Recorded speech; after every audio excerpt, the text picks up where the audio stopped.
Hello everyone and welcome to this video tutorial. Before I start, I would like to share some important tips. Make sure to check the quality settings on a YouTube player and set it to 720 or higher. Also, expand the player to full screen. This will ensure a clear view of the code and actions demonstrated in the video. Today, I will show you how to activate the Stimulsoft viewer in a Python application. Open your IDE with the project folder. Run the project.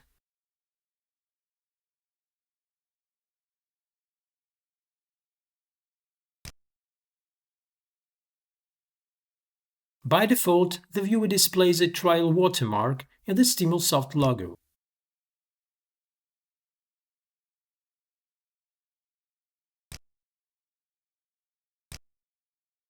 Create a license folder inside the static folder.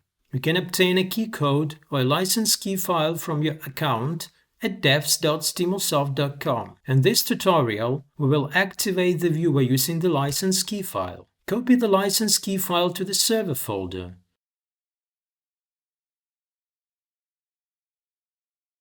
Import the Stimulsoft license class from the Stimulsoft module.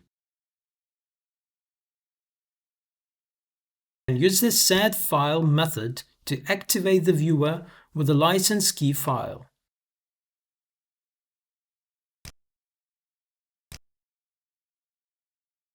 Save your changes and restart the project.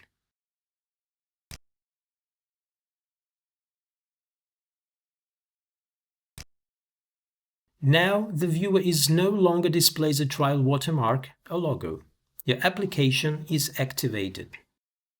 If you found this video valuable, feel free to share it with your colleagues and do not forget to hit the subscribe button to stay updated on future content. See you next time.